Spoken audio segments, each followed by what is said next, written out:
제가 봉독해 드리겠습니다.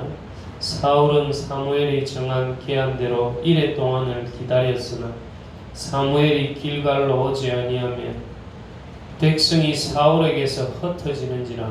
사울이 이르되 번제와 화목 제물을 이리로 가져오라 하여 번제를 드렸더니 번제 드리기를 마치자 사무엘이 온지라.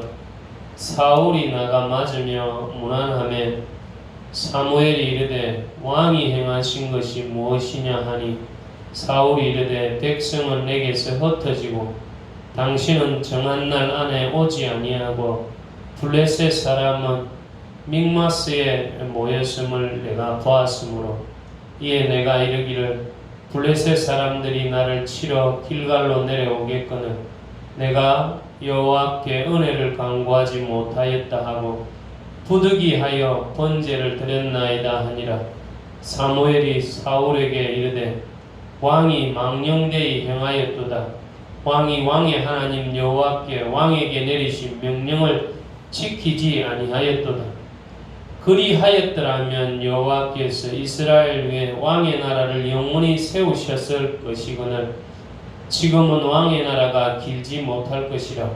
여호와께서 왕에게 명령하신 바를 왕이 지키지 아니하였으므로 여호와께서 그의 마음에 맞는 사람을 구하여 여호와께서 그를 그의 백성의 지도자로 삼으셨느니라 하고 사무엘이 일어나 길갈에서 떠나 베냐민 기브아로 올라가니라.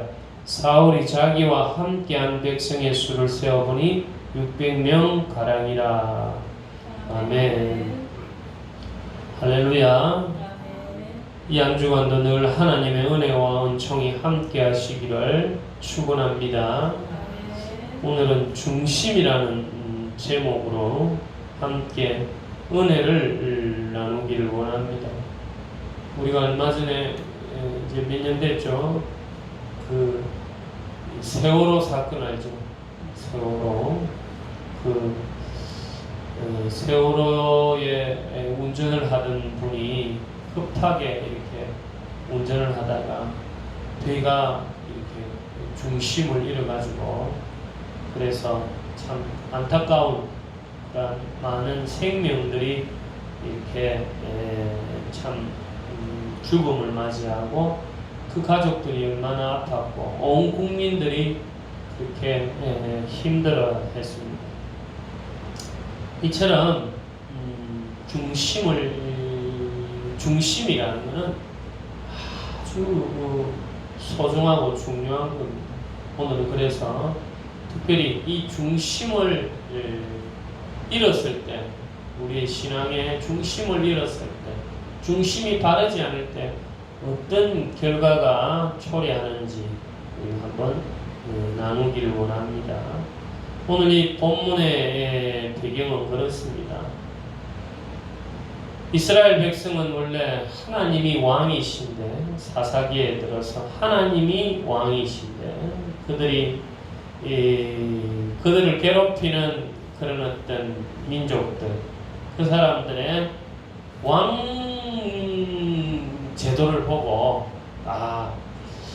왕이 있으면은 저 나라에 저렇게 힘이 있어서 우리를 그렇게 힘들게 할 수 있고 그렇게 강하구나 하는 생각이 들어서 하나님께 쫄라댑니다. 그래가지고 결국 자식 이기는 부모 없다고요. 앞으로 그러면 하나님 중심적으로 잘 하기로 다짐하고 그렇게 왕으로 세워집니다.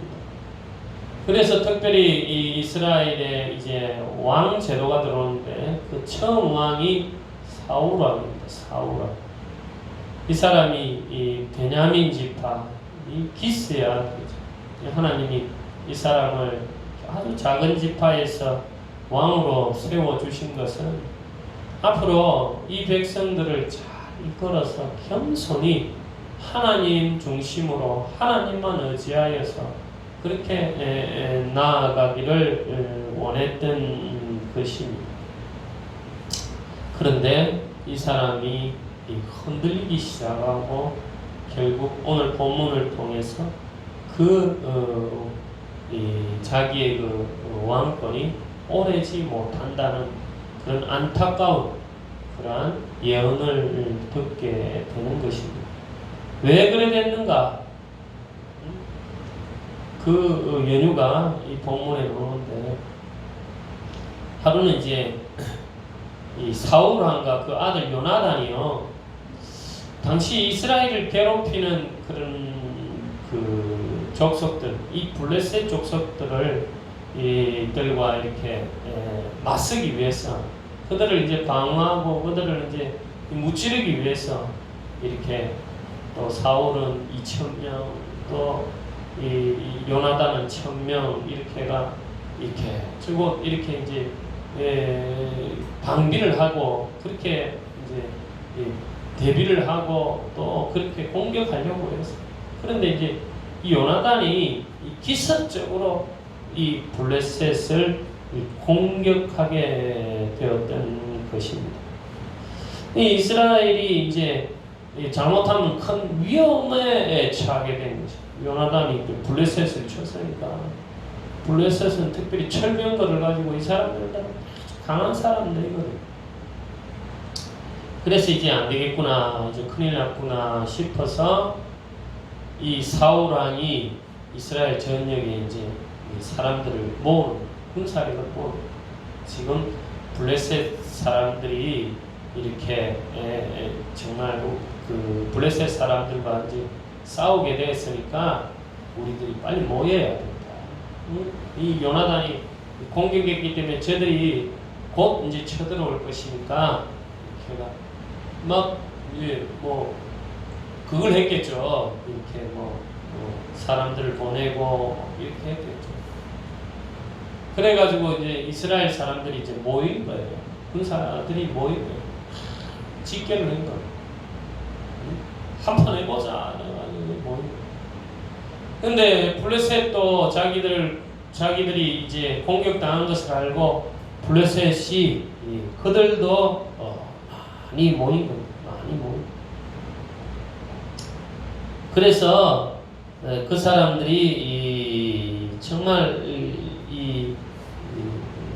이스라엘을 공격하려고 해요.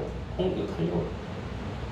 그때 이 사람들이 모인 숫자가 여기 13장 5절에 보니까 블레셋 사람들이 이스라엘과 싸우려고 모였는데 병거가 3만이요 마병이 6,000명이요 백성은 해변의 모래같이 많더라. 그들이 올라와 벳아웬 동쪽 믹맛에 진침이. 그러니까 6절 보니까 이스라엘 사람들이 위급함을 보고 절박하여 굴과 수풀과 바위틈과 은밀한 곳과 웅덩이에 숨으며, 어떤 히브리 사람들은 요단을 건너 각각 길르앗 땅으로 가되 사울은 아직 길갈에 있고 그를 따른 모든 백성은 떨더라. 아니 블레셋 이 군사들이 얼마나 많고 해변에 모래만치 많고, 참 이 사람들 막 병거가 3만이요 마병이 6천. 도무지 이스라엘 사람들요 갓 이제 이 왕권이 되고, 또 여기 보면 1절에 보면 이스라엘 다신 지 2년밖에 안 됐대. 왕이 된 지 2년밖에 안 됐어. 2년밖에 안 되고 이제 뭐 군사력도 그래 많지 않아. 그냥 이 블레셋에 비하면 오합지졸이죠. 오합지졸. 추풍낙연. 그들과 이제 한판 하려고 모였는데 블레셋 군사들 병거들 보니까 막 쫄아버린 겁니다. 아 이거 큰일 났다. 그래가 막 숨고 바위 틈에 숨고 심지어는 요단강 건너 도망가고 벌벌벌벌 떨고 있는 거예요. 그런데 엎친데 덮친 격으로 빨리 이렇게 하면 어떻게 되기 전에 빨리 싸워야 되는 거 아니겠습니까? 그런데 8절에 보면 사울은 사무엘이 정한 계한대로 이레 동안을 기다렸으나 사무엘이 길갈로 오지 아니하며 백성이 사울에게서 흩어지는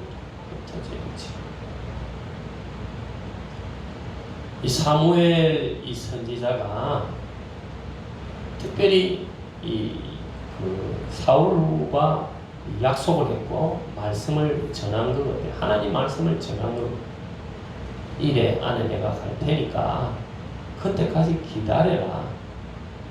그때 내가 번제와 화목제물 드리고 꼭 그래야 전쟁에 나가야 됩니다. 왕이시여 꼭 지켜야 됩니다. 흔들리지 말고 이거 하나님의 말씀입니다. 그렇게 이제 사울과 약속을 했는데 이 사무엘 선지자가 오질 않는 겁니다. 지금 백성들을 흩어지기 싫어. 이거 어찌할 수 없어서 이 9절에 보니까 사울이 이르되 번제와 화목제물을 이리 가져오라 하여 번제를 드렸더니 물론 자신이 집례를 했는지 또 아니면 뭐 그 주위에 제사장이 있어서 다른 제사장이 있어서 집례했는지는 모르지만 어쨌든 사무엘과의 약속을 어기게 되었어요. 하나님의 뜻을 자신이 했으면 더 나쁜 거예요. 어쨌든 하나님의 말씀을 어기게. 그런데 10절에 보니까 번제 드리기를 마치자 사무엘이 온지라. 사울이 나가 맞으며 무난하며 사무엘이 이르되 왕이 행하신 것이 무엇이냐 하니 사울이 이르되 백성은 내게서 흩어지고 당신은 정한 날에 안에 오지 아니하고 블레셋 사람은 mikmas에 모였음을 내가 보았으므로 이에 내가 이르기를 블레셋 사람들이 나를 치러 길갈로 내려오겠거늘 내가 여호와께 은혜를 간구하지 못하였다고 부득이하여 번제를 드렸나이다 하니라. 아멘.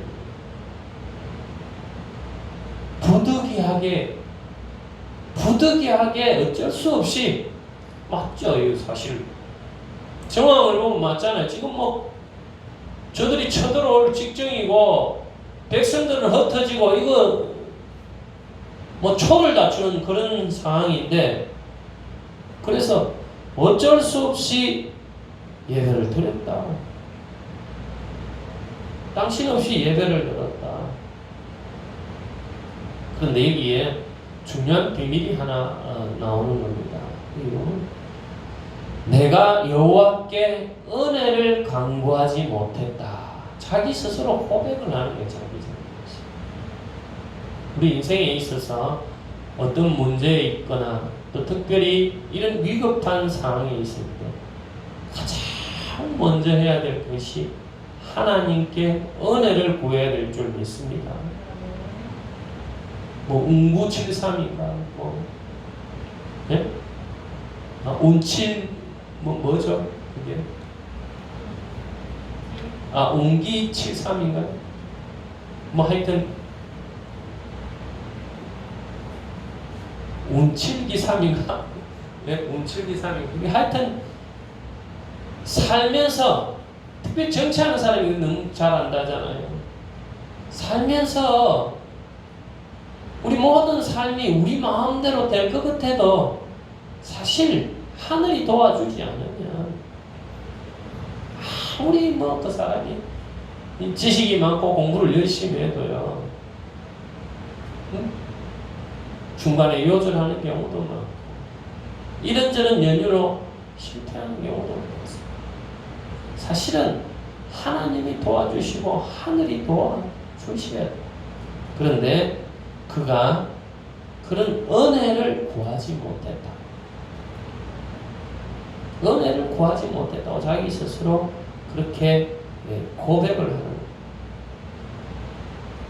여기 핵심적으로 이제 13절에 보면 사무엘이 사울에게 이르되 왕이 망령되이 행하였도다. 왕이 왕의 하나님 여호와께서 왕에게 내리신 명령을 지키지 아니하였도다. 그리하였더라면 여호와께서 이스라엘 위에 왕의 나라를 영원히 세우셨을 것이거늘. 지금은 왕의 나라가 길지 못할 것이라. 여호와께서 왕에게 명령하신 바를 왕이 지키지 아니하였으므로 여호와께서 그의 마음에 맞는 사람을 구하여 여호와께서 그를 그의 백성의 지도자로 삼으셨느니라 하고. 원래 14절까지 마쳐야 돼요. 근데 이제 이 하고 해서 제가 이어간다고 그래요. 여기서 핵심적으로 두 가지가 나오는 겁니다. 이 사람이 하나님께 은혜를 구하지 않았고 하나님의 명령을 지키지 않았다. 하나님의 말씀을 지키지 않았다. 하나님이 이 사울에게 내렸던 명령과 하나님에 대한 은혜를 구하지 않았다. 이게 가장 신앙의 핵심인 겁니다. 핵심. 제가 앞부분에도 말씀드렸듯이 사울은 아주 베냐민 지파, 아주 작은 지파에서 거기서 기스의 아들로 그가 왕이 되었던 거예요. 하나님은 그래서 그가 항상 하나님의 은혜를 구하고 하나님의 중심적으로 그 나라를 다스리기를 원했다는 거예요. 근데 여기서 하나님의 명령을 어기고 하나님께 간구하지 않았다. 은혜를 구하지 않았다는 것은 그의 중심이 변했다는 거예요. 그의 중심이 위급함 속에서 왕이 되고 나서 얼마 후에 변했다는 것을 알 수 있는 거예요.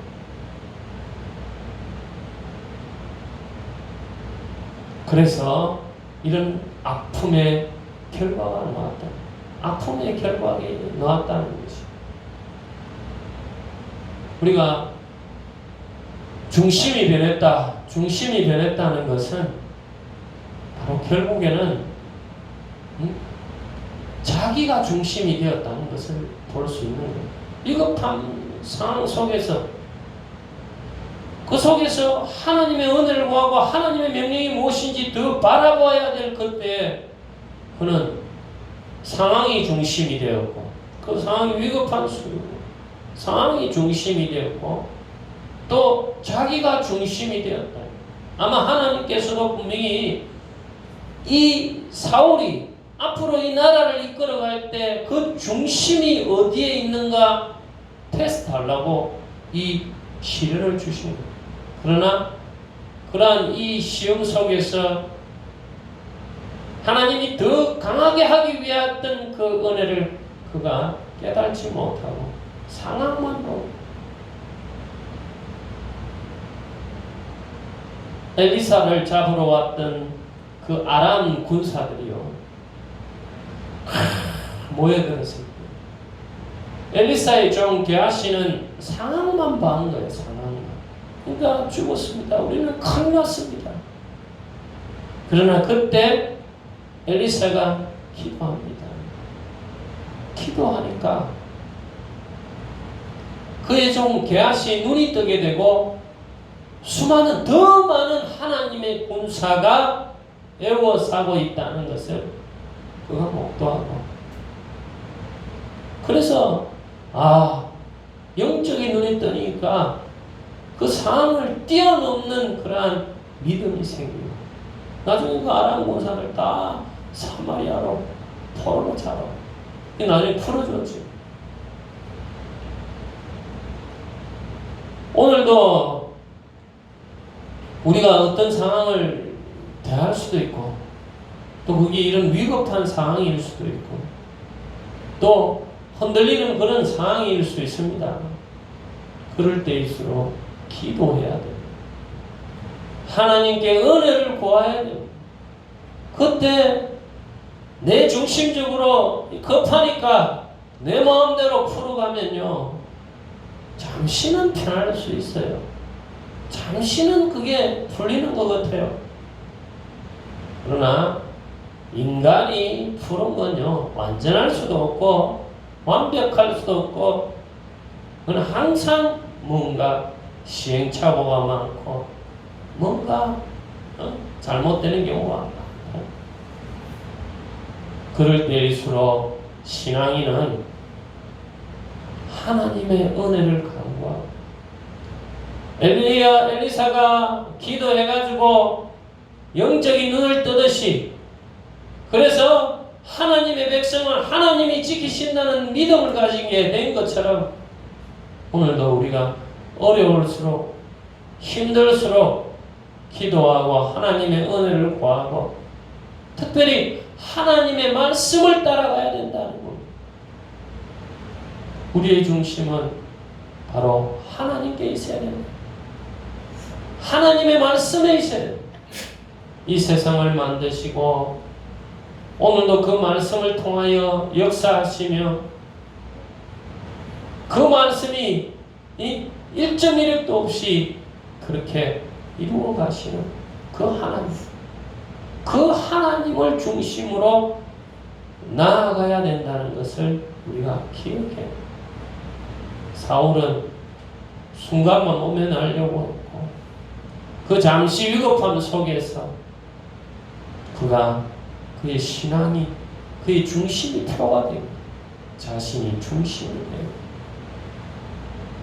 상황이 중심이 되었다는 그런 사람들은요, 조금 힘들어지고 조금 좋아지면은 달라지는 그걸 우리가 좀 색이 달라지는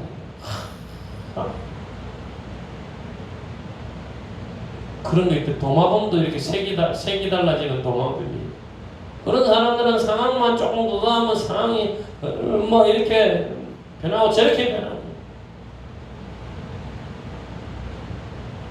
그건 바로 자기가 중심, 자기가 좋으면 자기가 조금 그거 하면 그럴수록 내 안에 있는 하나님이 중심이 되어야 될 줄 믿습니다. 그럴수록 하나님이 중심이 되고 우리 상황이 혹독하고 어렵고 하나님의 말씀을 따르기가 힘들지만, 그러나 하나님이 우리를 지으시고 만드시고 하나님이 나를 이렇게 세워주시고 하나님이 나를 이끌어주시고 하나님이 영원히 나를 지켜주신다는 것을 믿는다. 잠시 힘들고 어려워도 그 하나님을 믿고 기다려야 돼요. 결국에는 사울은요, 이렇게 자기가 중심이 되었기 때문에 그 왕권이 오래가지 못하고 하나님의 마음에 맞는 다윗을 세워버립니다. 다윗은 어떻게 했습니까? 반대. 절박한 상황에서도 자기를 죽이려는 그 사울을요, 죽이지 않습니다. 그의 옷깃만 빼고 그를 2번이나 살려주고 자기를 죽이려고 하는데, 왜냐? 하나님이 기름 부어 세운 자를 내가 어떻게 할 수, 인간이 어떻게 할 수 있느냐? 그러니까 그의 중심은 정말 자기를 죽이려는 그 절박한 상황에도 하나님을 의지하고 있고 하나님이 중심이 되었기 때문에 그가 성군으로 남을 수 있었다. 물론 그도 실수했어요. 우리아 안에 바세바를 범하고 남의 가정을 파탄낸 그런 잘못이 있음에도 불구하고 그를 하나님께서 세워주신 것은 자기의 잘못을 회개하고 다시 돌아와 하나님 중심으로 살아오기. 그래서 오늘 우리도 조금 흔들릴 수도 있어요. 배도 좀 흔들릴 수도 있지만 다시 돌아와서 아니구나, 세상을 의지하고 사람을 의지하는 것이 잘못이구나, 하나님을 의지해야 되는구나. 우리의 중심을 이 한 주간 돌리고 하나님께 간구해야 될 줄 믿습니다. 그리고 하나님의 말씀이 무엇인지 깊이 생각합니다. 이 한 주간도 하나님 내게 주시는 말씀이 무엇입니까? 하나님 중심으로 나아가기를 원합니다. 하나님 말씀 중심으로 하나님이 내게 말씀하신 대로 따르길 원합니다. 바로 그런 삶을, 그런 신앙으로 따르기를 축복합니다. 그러면 하나님께서 우리에게 우리가 생각하지 못한 그런 은혜를 주시고 그런 위로를 주시고 하나님께서 평강으로 참 승리로 이끌어 주심을 믿으시길 바랍니다. 기도하겠습니다. 살아계시고 은혜로우신 하나님, 우리는 사울 왕처럼 위급할 때 내가 중심이 되었고 상황이 중심이 되었음을 고백합니다. 하나님, 이제 다시 돌이켜서 어떤 상황 속에서도 하나님의 은혜를 구하고 강구하며 하나님의 말씀을 중심으로 따르게 인도하여 주시옵소서. 예수님 이름으로 감사하며 기도하옵나이다. 아멘.